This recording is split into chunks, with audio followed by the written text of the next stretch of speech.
The wind scoured the Wyoming basin like a relentless, invisible hand, stripping the moisture from the soil and the hope from a man's soul.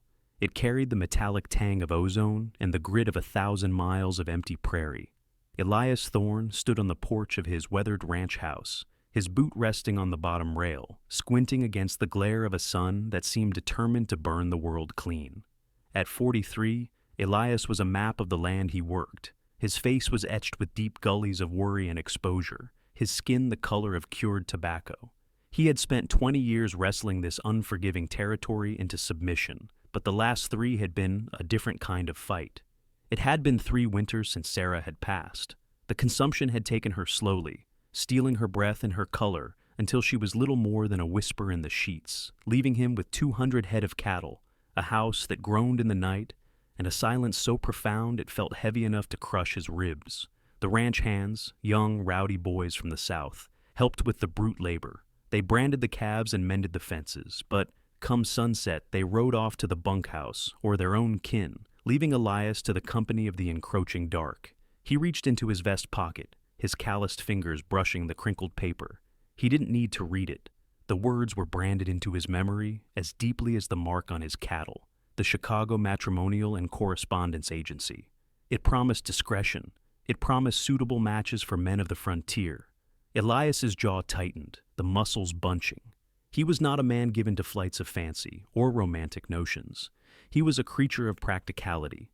A ranch needed a woman's touch, not for soft words or gentle caresses, though God knew he missed those, but for the survival of the household. Someone to tend the vegetable garden before the frost killed the seedlings. Someone to salt the pork, mend the linens, and perhaps chase away the shadows that seemed to lengthen in the corners of the room. Slim, obedient, hard-working. He had written those requirements with a cramped, careful hand, the ink blotting slightly on the cheap paper. Must be willing to endure frontier life. No frivolities or Eastern airs. Between 25 and 35 years of age. In his mind's eye, he constructed her. She would be slight of build, like Sarah had been, a will-o-wisp of a woman who moved silently, with neat, small hands and a quiet demeanor. A woman who wouldn't complain when the well ran low or when the blizzards buried the windows in drifts of white death. Someone who understood that out here, under this massive, indifferent sky, survival always came before sentiment. He watched a dust devil spin violently across the lower pasture, a vortex of dirt and dried sage. Sarah used to say they were spirits dancing. Elias shook his head, a sharp, angry motion. There was no room for ghosts or dancing spirits anymore. The West had taught him that softness was a liability. His nearest neighbor, Jacob Miller, had nearly fallen off his horse laughing when Elias mentioned the agency. Mail order bride? Elias, what's next? You going to order your cattle from a catalog too? Maybe get some chicken sent by rail? But Jacob had Mary and 4 strapping sons to keep his hearth warm and his table groaning with food. Jacob didn't understand the hollow echo of boots on floorboards in an empty house. Elias turned back toward the door, the hinges screaming in protest. Inside, the house was a mausoleum. Sarah's quilts were folded at the foot of the bed. Her dishes sat in the cupboard, gathering a film of dust.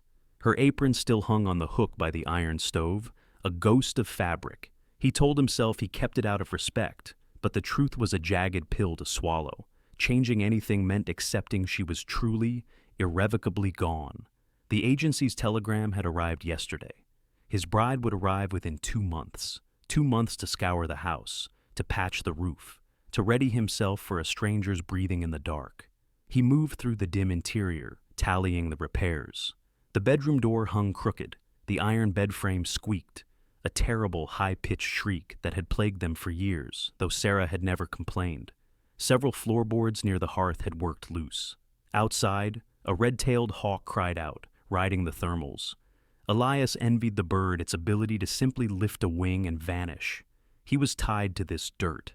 His father had claimed this territory when it was nothing but Sioux country and dangerous dreams. His mother was buried on the rise behind the barn, right beside Sarah and the 2 infants who had never drawn a first breath. The ranch sprawled across 2,000 acres of mixed grassland and scrub sage. It was good grazing when the rains came, which wasn't often enough. The cattle were hardy stock, Texas Longhorns crossed with Eastern Herefords, built to survive on alkali water and tough grass. But even they suffered when the drought struck. Elias had lost 30 head last summer to the blistering heat. And then there were the wolves. Just last week, he'd found a heifer torn open near the creek, her calf missing. The wolves grew bolder with every hard winter, driven down from the high timber by hunger. A woman alone in the house while he was out on the range? The thought gave him pause. But surely any woman willing to come west understood the terms of the contract. He spent the afternoon mending fence, his pliers twisting wire with mechanical precision while his mind wandered. What kind of woman answered advertisements for frontier wives? Desperate ones, spinsters with no prospects, or women running from a scandal. He had specified respectable, but how could a man truly know? The sun was bleeding into the horizon by the time he returned to the house, painting the sky in violent shades of bruised purple and gold.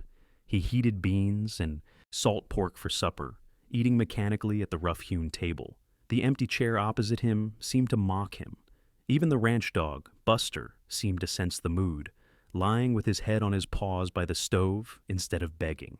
That night, Elias lay in the bed he had once shared with Sarah, staring at the rough timber of the ceiling. The frame groaned with every shift of his weight.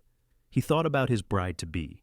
Would she find the house too crude? Would the isolation drive her mad, as it had the Peterson woman who had walked into a blizzard one night and never returned? Slim. It was a practical requirement. Life here demanded agility, climbing into wagons, mounting horses, squeezing through fence gaps. A slight woman would manage better, eat less, and if he was honest, Sarah's delicate frame had always made him feel necessary. Protective. It was what a man wanted, someone to shelter from the harshness of the world. 2 months. 2 months until she arrived. The train wheezed to a halt at the Willow Creek station, belching black smoke into the crystalline morning air. Elias Thorne stood on the platform, his best Sunday shirt starched so stiff it chafed his neck. He had arrived an hour early, pacing the wooden planks until the station master, Old Man Jenkins, asked if he was looking for a fight or a fugitive. Now, as passengers began to disembark, Elias's palms grew damp. He wiped them on his trousers. He watched the stream of travelers, a drummer with sample cases, 2 cowboys dusting off their hats, a minister clutching a Bible like a shield.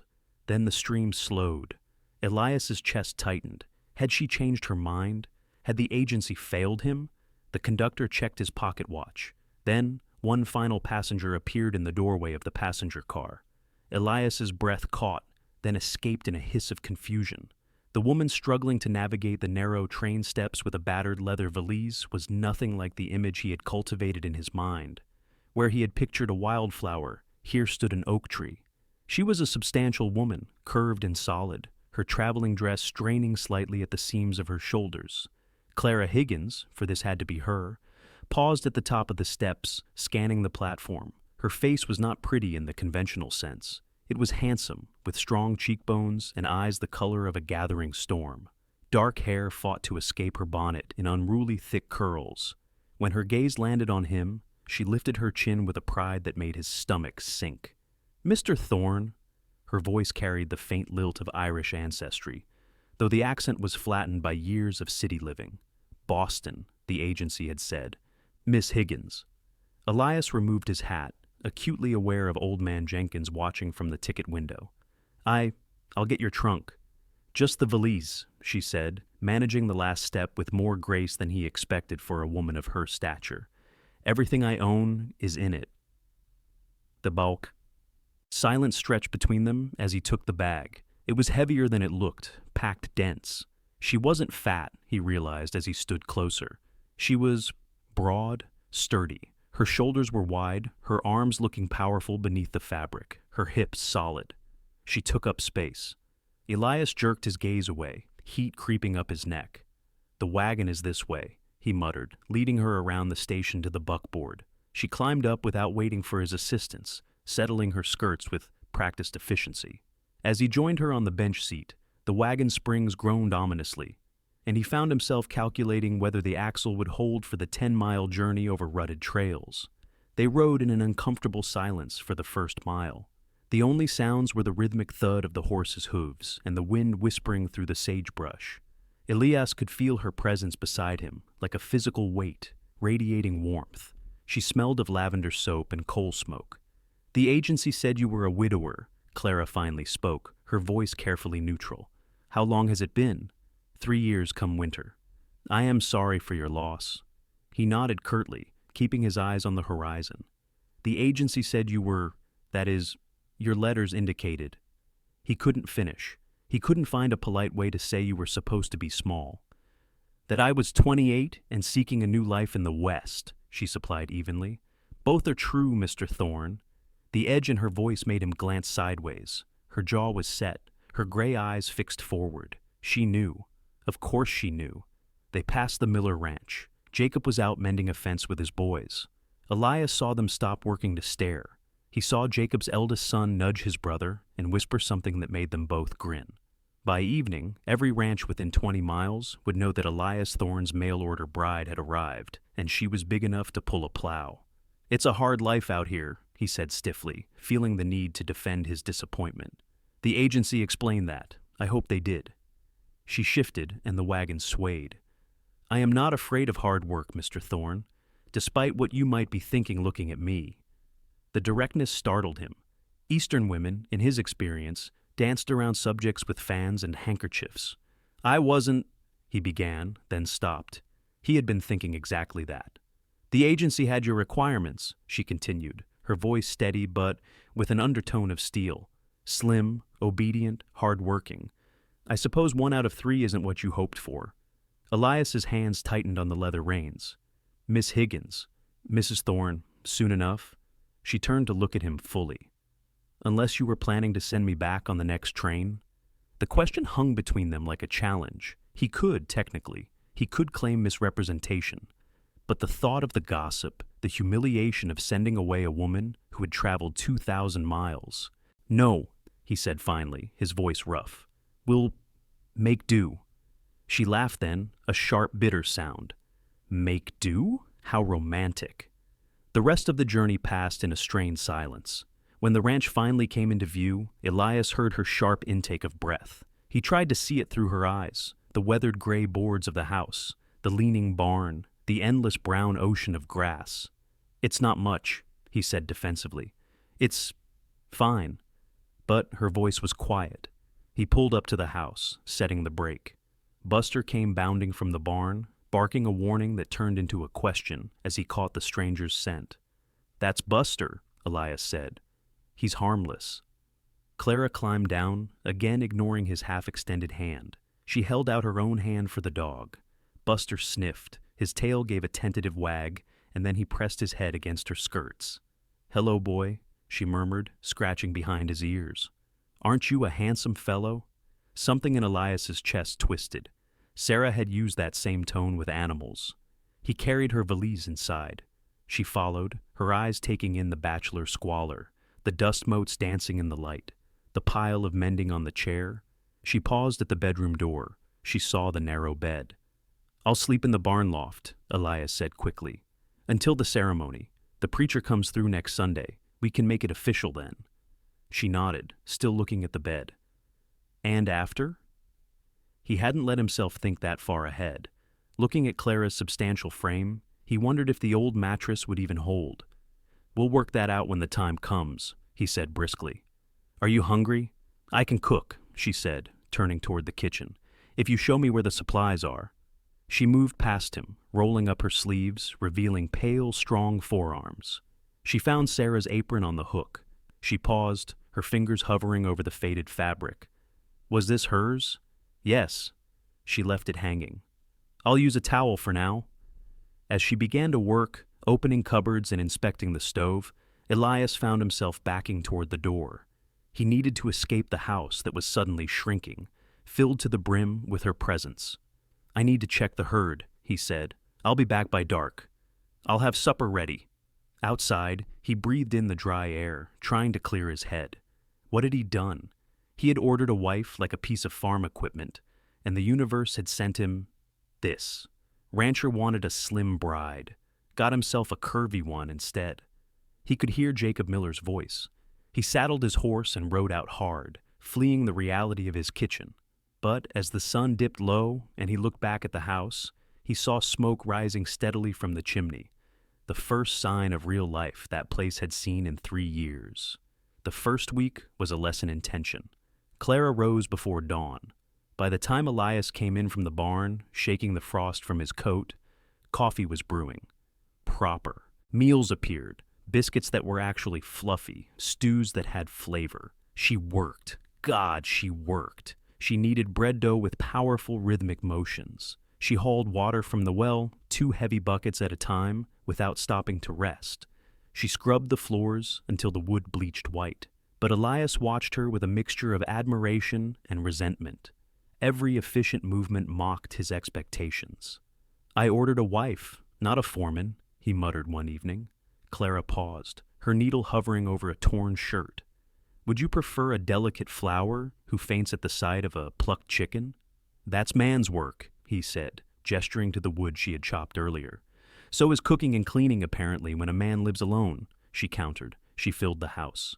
Sarah had been a whisper. Clara was a shout. She hummed while she worked. Her skirt swished loudly. She rearranged the furniture. She moved Sarah's good dishes to a lower shelf where they are actually useful.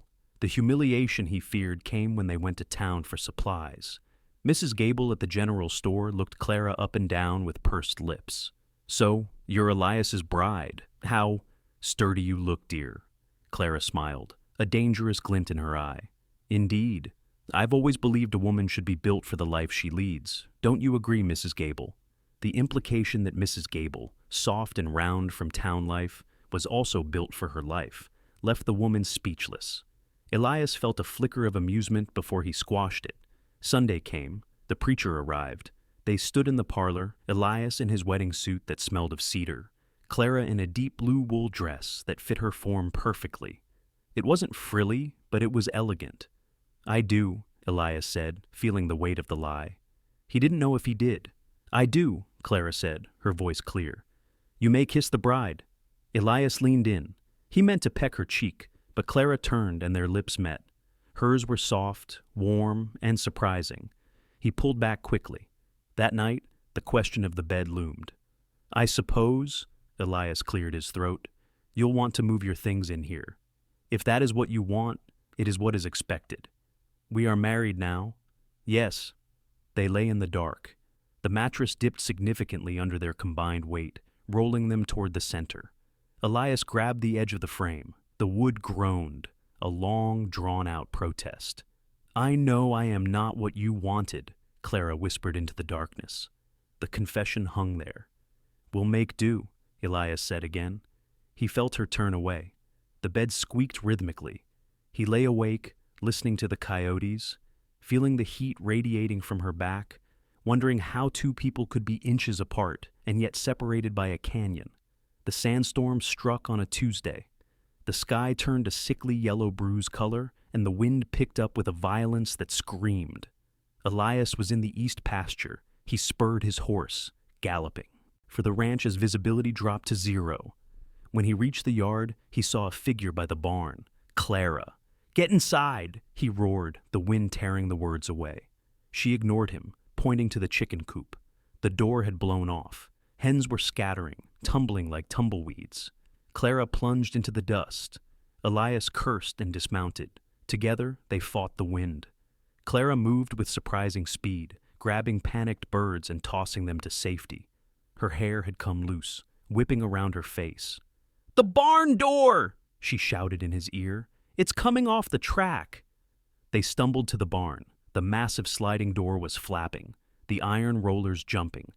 It took both of them, Elias heaving, Clara throwing her shoulder against the wood with the force of a linebacker, to slam it shut and drop the bar. She grabbed grain sacks, stuffing them into the gaps to stop the sand.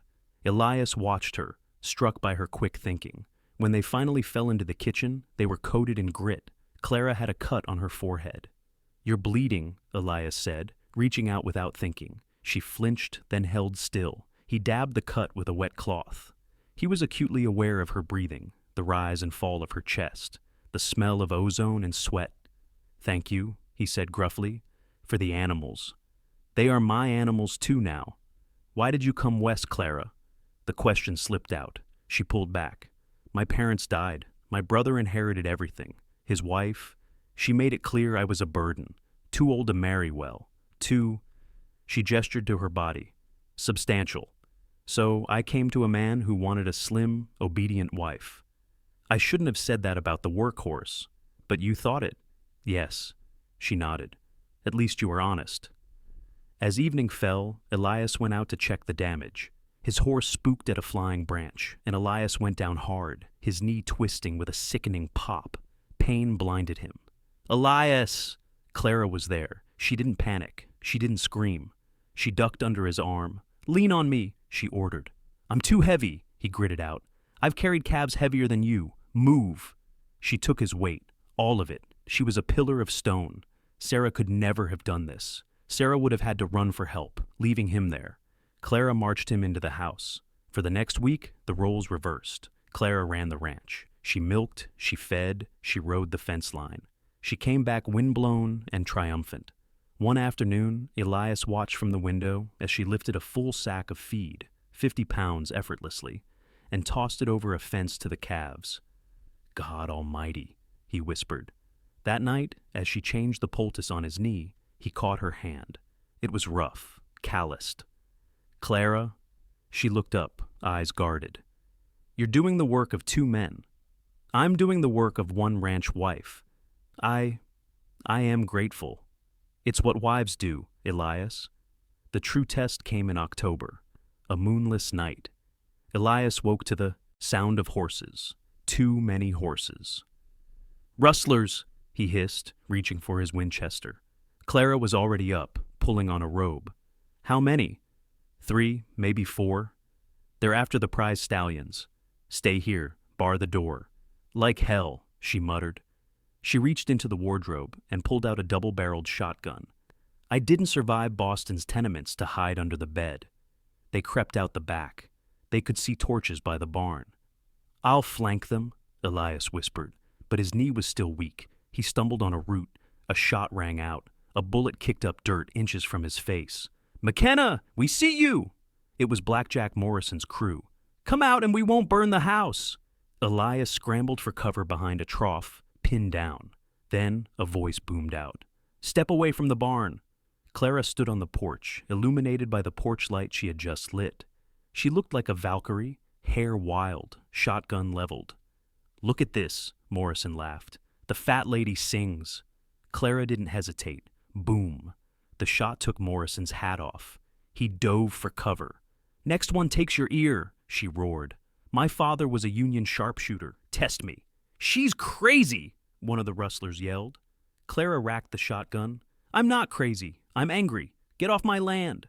Elias used the distraction to fire his rifle, hitting the dirt near their horses. The rustlers, facing a crossfire, and a woman who clearly didn't care about the odds, broke. They scrambled for their mounts and galloped off. Silence returned to the ranch. Elias limped to the porch.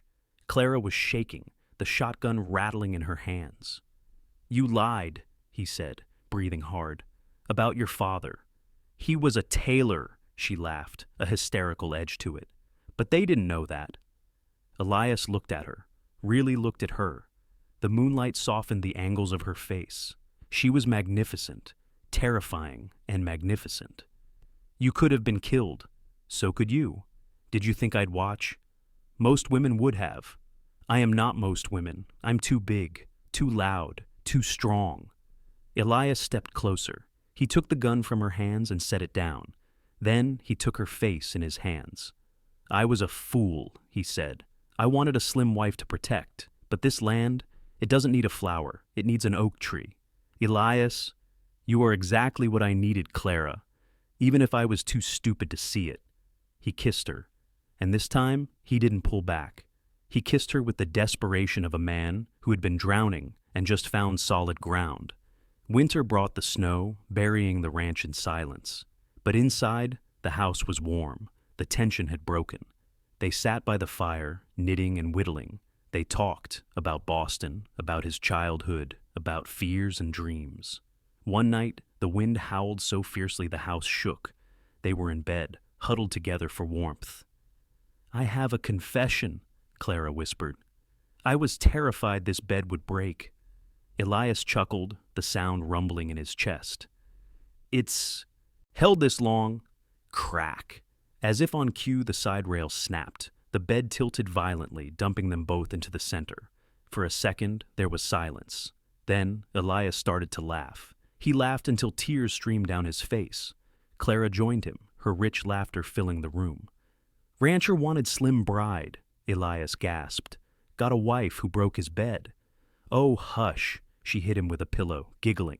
The neighbors will talk. Let them talk, Elias said, pulling her into his arms amidst the wreckage of the mattress. Let them say that Elias Thorne has a wife so magnificent she brings the house down. Let them say I'm the luckiest man in the territory. You mean that? Especially the broken bed part. It means we need a new one, a stronger one, built for us. He kissed her nose. I love you, Clara, my sturdy, stubborn, beautiful wife. And I love you, Elias, my blind, foolish husband. 5 years later. The sun rose over the Thorne Ranch. The house had a new wing added on. The garden was bursting with vegetables. Clara stood at the stove, frying bacon. 2 children played on the floor. Little Sarah, 3 years old and built like a tank, was stacking blocks. Baby Thomas was clinging to Clara's skirts. Mama, look, Sarah shouted. Elias stood in the doorway, watching them. He leaned against the frame, a sense of peace settling over him that he hadn't known existed. Jacob Miller had come by yesterday. You did well, Elias, he'd said, watching Clara organize the community barn raising. That woman is worth 10 of the delicate flowers back east. I know, Elias had replied. He walked over and wrapped his arms around Clara's waist. She leaned back into him, solid and warm. You're staring, she said, just admiring the view. The bacon is burning. Let it burn. He turned her around. Do you remember the letter I sent? Slim and obedient? Clara smiled. I burned it. Good, because I didn't know what I was asking for. The West gives you what you need, not what you want. And what did you need? I needed someone who could stand beside me when the storm comes. I needed you. The bed in the other room was made of solid oak, reinforced with iron. It didn't creak, it held them, just as they held each other, strong, enduring, and built to last.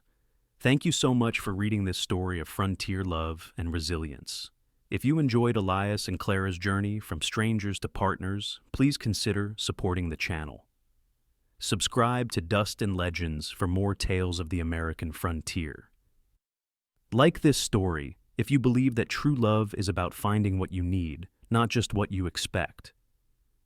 Comment below.